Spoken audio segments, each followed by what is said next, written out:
ओम शांति।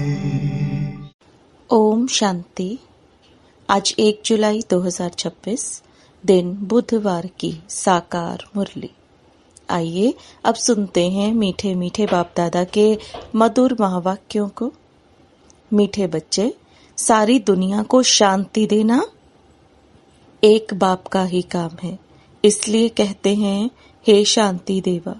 तो प्राइज भी बाप को मिलनी चाहिए। प्रश्न, कौन से बच्चे बाप को पूरा पूरा फॉलो कर सकते हैं?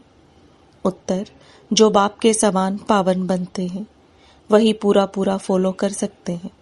जो पक्के आशिक बने वही मुझ माशूक को फॉलो कर सकें। ऐसे आशिकों को ही मैं साथ ले जाता हूँ। इसलिए शास्त्रों में दिखाते हैं गऊ का पूंछ पकड़ने से पार हो जाएंगे। अब यहाँ गऊ की या पूंछ की तो बात ही नहीं। गीत, तू प्यार का सागर है, तेरी हर बूंद के प्यासे हम। ओम शांति। बाप दादा दोनों है ना। अब यह तो बच्चे जानते हैं कि आत्माओं का बाप शिव बाबा है। यह भी तुम जानते हो कि मैं पतित पावन हूँ, मैं निराकार हूँ, तुम भी निराकार हो, शांत स्वरूप हो। निराकार बाप भी शांत स्वरूप है, आत्मा भी शांत स्वरूप है। आत्मा का स्वधर्म है ही शांति। तुम्हारा निवास स्थान है शांति धाम। जब यज्ञ आदि रचते हैं तो कहते हैं शांति देवा, क्योंकि शांति का सागर तो वह परमात्मा है। सारी दुनिया को शांति देने वाला वह बाप है। ऐसे बहुत हैं जिसको शांति के पीछे प्राइज मिलती है। कभी किसी को प्राइज मिलती है तो कहेंगे यह शांति स्थापन करने के निमित्त बने हुए हैं। इसमें बड़ों बड़ों के नाम लेते हैं। अब शांति तो चाहिए सारी दुनिया में, नहीं तो अशांत में रहने वाले औरों को भी अशांत करेंगे। यह है ही रावण राज्य। रावण दुश्मन है ना, राम को दुश्मन नहीं कहेंगे। राम की कभी एफएजी नहीं चलाएंगे, ना त्रेता वाले राम की, ना परम पिता परमात्मा की। राम राज्य तो सब चाहते हैं, परंतु राम राज्य किसको कहा जाता है यह भी कोई नहीं जानते। सिर्फ कहते हैं नई दुनिया हो, नई दिल्ली में राम राज्य हो। नई दिल्ली कहते हैं, नाम तो बहुत रखे जाते हैं। दिल्ली सबकी कैपिटल रहती है। दिल्ली ही परिस्थान था। राधे कृष्ण को भी वहां ही दिखाते हैं। यह दोनों ही मुख्य प्रिंस और प्रिंसेस हैं। सिर्फ दोनों नहीं हैं, जरूर और भी होंगे। 8 राजाई तो गाई जाती हैं, बुद्धि से काम लेना है। सतयुग में जरूर राजाई और भी होगी। यहाँ भी देखो कितनी राजाई है। वृद्धि होते होते ढेर हो जाते हैं। फलाने फलाने गांव का महाराजा, छोटे छोटे गांव भी बहुत है ना। सतयुग में इतने थोड़े ही थे। वहां तो लक्ष्मी नारायण का ही नाम वाला है। 2500 वर्ष उन्हों का राज्य चला है। मनुष्य कहते हैं लाखों वर्ष हुए। विचार की बात है। यह है आत्माओं के लिए भोजन। बाप यह रूहानी भोजन देते हैं तुम्हारी बुद्धि को, आत्मा को। अब तुम्हारी बुद्धि का ताला खुला है। ऋषि मुनि आदि सब कहते थे हम रचता और रचना को नहीं जानते हैं। अब तुम बच्चे ऐसे नहीं कहेंगे। तुम तो रचता और रचना के आदि मध्य अंत को जानते हो। तुम अपने 84 के चक्र को जान गए हो। आदि में तुम देवी देवता थे, फिर मध्य में रावण की प्रवेशता होने से विकारी बन गए हैं। अब है अंत। तुम जानते हो अभी पुरानी दुनिया का विनाश हो, फिर आदि होगी। आदि में होगा राम राज्य, मध्य में रावण राज्य शुरू होता है। अब रावण राज्य पूरा हो, फिर राम राज्य शुरू होगा। नर से नारायण बनना है ना। यह है सत्य नारायण की कथा। तुम जानते हो सर्वशास्त्रमयी शिरोमणि श्रीमत गीता है। श्रीमत मिलती है श्रेष्ठ बनने के लिए। श्री कहते हैं श्रेष्ठ को। बच्चे जानते हैं एक गीता शास्त्र है जिसे देवी देवता धर्म का शास्त्र कहा जाता है, जिससे देवता धर्म की स्थापना होती है संगम पर। सतयुग में तो कोई पतित होते नहीं जो पावन बनाए। अब तुमको बाप समझाते हैं गीता को पतित पावनी कह नहीं सकते। गीता द्वारा पावन नहीं बन सकते हैं। गीता के भगवान को पतित पावन कहते हैं। यह अच्छी रीति याद करो। गीता है आदि सनातन देवी देवता धर्म का शास्त्र। गीता के समय ही महाभारी महाभारत लड़ाई भी लगी थी। जिससे अनेक धर्म विनाश हुए और एक धर्म की स्थापना हुई। गीता के लिए कहते हैं देवी देवता धर्म का शास्त्र, ब्राह्मणों का शास्त्र नहीं कहते। ब्राह्मणों का नाम गीता में है नहीं, परम पिता परमात्मा ही आकर ब्रह्मा द्वारा इन सभी वेदों शास्त्रों आदि का सार बताते हैं।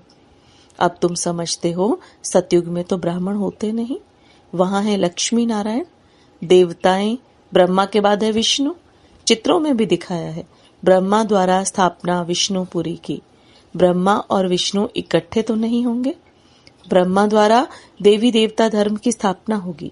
यह डिटेल में समझने की बातें हैं। अभी तुम बच्चे शिव बाबा से स्वर्ग का वर्षा लेते हो, हकदार ठहरे ना।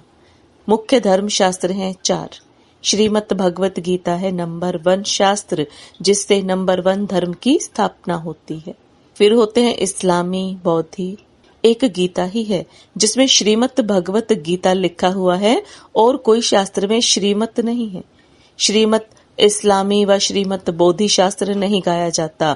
श्रीमद् भगवत गीता है ही एक। उससे कौन सा धर्म स्थापन किया? आदि सनातन देवी देवता धर्म की स्थापना हुई और स्थापना होती है अंत में। यह समझने की बातें हैं। अभी बाबा हमको टीचर के रूप में पढ़ाते हैं, यह बुद्धि में रहना चाहिए। बाबा हमारा बाप है और टीचर भी है। बाबा पढ़ाई से सर्व की सदगति करते हैं तो सतगुरु भी ठहरा। बाप को सभी याद करते हैं। अब गीता में श्री कृष्ण का नाम डाल दिया है, वह तो ज्ञान का सागर है नहीं। उनको ज्ञान के सागर बाप ने ऐसा बनाया है तो वह टीचर भी है। यहाँ तुम नई बातें सुनते हो, शास्त्र आदि तो बहुत पढ़ते सुनते आए, अब तुम बाप द्वारा डायरेक्ट सुनते हो। आगे सब शरीरधारी मनुष्यों द्वारा सुना था, अभी तुम समझते हो। हम आत्मा असल में अशरीरी थे, पीछे फिर शरीर धारण किया है। बाबा भी अशरीरी हैं, शिवलिंग बनाते हैं ना। आत्मा शरीर द्वारा उनको पूजती है, पुकारते भी हैं, हे परम पिता परमात्मा, आकर हम पतितों को पावन बनाओ। लिंग की पूजा करते हैं, परंतु यह थोड़ी समझते हैं कि यह पतित पावन बाप है जिसको हम पुकारते हैं। शिव भगवान है, ईश्वर है, बस ऐसे ही याद करते हैं। उनको बाबा कहें तो बुद्धि में आए कि बाबा से वर्षा मिलना चाहिए। हमको वर्षा मिला है तब हम पूजते हैं। भारतवासियों को वर्षा मिलना जरूर है, कब मिला यह भूल गए हैं। अब तुम बच्चे समझते हो। बच्चे कहते हैं हम बाबा के पास आए हैं। शिव बाबा ब्रह्मा तन में आकर समझाते हैं। त्रिमूर्ति का नाम बाला है, त्रिमूर्ति मार्ग नाम भी रखा है। बाप की महिमा बहुत है। गीत में भी सुना, प्यार का सागर है, सर्व का सदगति दाता है, सर्व को सुख शांति देने वाला है, सर्व का दुख हरता सुख करता है। बहुत प्यारा है ना। उनसे प्यारी चीज कोई और होती नहीं। जो बाप स्वर्ग का मालिक बनाए वह जरूर प्यारा होगा ना। वह है बेहद का बाप। कहते हैं बच्चों, मेरे से स्वर्ग की बादशाही मिलती है ना। तुम आत्माएं भाई भाई हो, अभी बाप द्वारा सुन रहे हो। सभी आत्माएं बाप को याद करती हैं, बाबा हमको आकर पावन बनाओ। अब आत्मा कहती है बाबा आया हुआ है पावन बनाने। कहते हैं बच्चों, 5000 वर्ष पहले तुमको पावन बनाने आया था। अब मुझ बाप को याद करो तो तुम्हारे विकर्म विनाश होंगे और तुम्हारे सब दुख दूर हो जाएंगे। पुकारते भी हैं, हे पतित पावन आओ, अथवा तालियां बजाते रहते हैं, रड़ियां मारते रहते हैं, पतित पावन सीताराम। तो खुद पतित ठहरे ना। यह है ही नर्क, इसको रौरव नर्क कहा जाता है। गरुड़ पुराण में तो रोचक बातें बहुत लिख दी हैं कि यह करने से यह बनेंगे, यह होगा। फिर कह देते गऊ का पूंछ पकड़ने से स्वर्ग में चले जाएंगे, ऐसा कुछ लिखा हुआ है। अब जानवर की तो बात नहीं, तुम गऊ माता हो ना। तुम्हारी पूंछ अथवा तुम्हारी पीठ जब तक कोई ना पकड़े तब तक रास्ता मिल ना सके। पूंछ तो है नहीं, कहते भी हैं तुम्हारी पूंछ पकड़कर तर जाएंगे। अब यहाँ पूंछ तो पकड़ना नहीं है, परंतु फॉलो करना है। सन्यासियों के फॉलोअर्स तो बहुत हैं, परंतु फॉलो करना अर्थात पवित्र बनना। तुम तो सच्चे सच्चे फॉलोअर्स हो।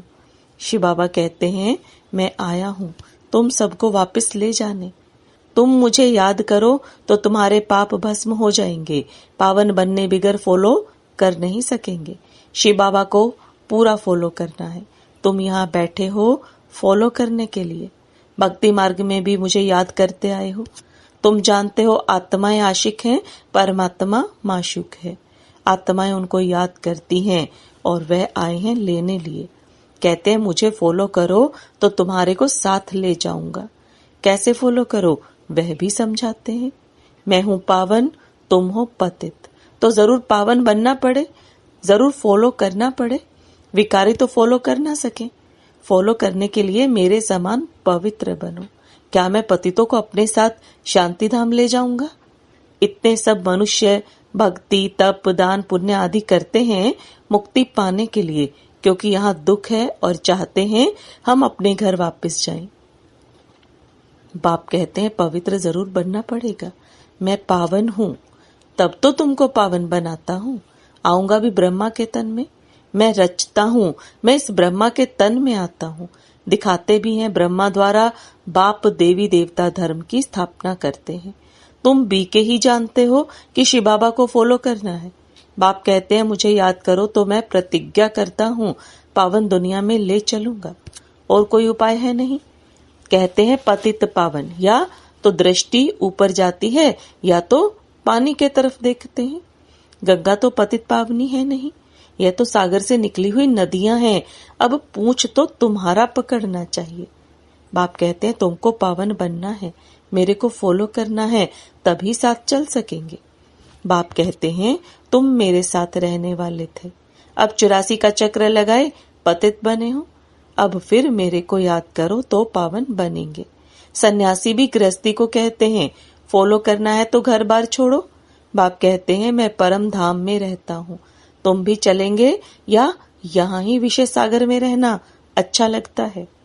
तुम तो पुकारते आए हो, हे पतित पावन आओ। अब बाप आए हैं, साथ ले जाते हैं। कल्प कल्प आकर तुमको साथ ले जाता हूँ। फिर सतयुग में तुम बहुत सुखी रहते हो।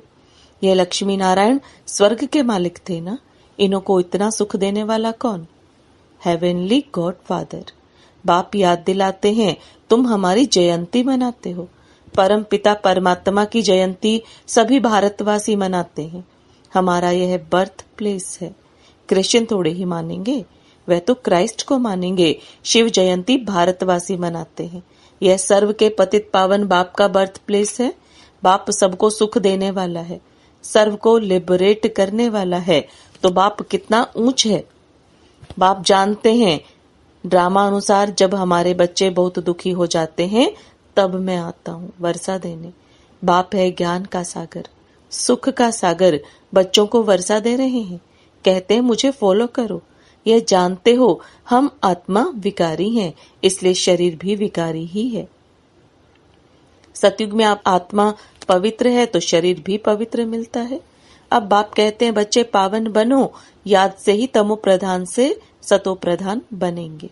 अच्छा, मीठे मीठे सिकिलदे बच्चों प्रति माता पिता बाप दादा का याद प्यार और गुड मॉर्निंग। रूहानी बाप की रूहानी बच्चों को नमस्ते। रूहानी बच्चों की रूहानी बाप दादा को याद प्यार, गुड मॉर्निंग और नमस्ते। धारणा के लिए मुख्य सार। बाप से स्वर्ग का वर्षा लेने के लिए मैं आत्मा भाई भाई हूँ, यह पक्का करना है। बहुत प्यार से रहना है। जैसे बाप प्यारे ते प्यारा है, ऐसे प्यारा बनना है। बाप समान पावन बनकर बाप को पूरा पूरा फॉलो करना है। बाप के साथ वापस घर शांति धाम चलने के लिए पावन जरूर बनना है।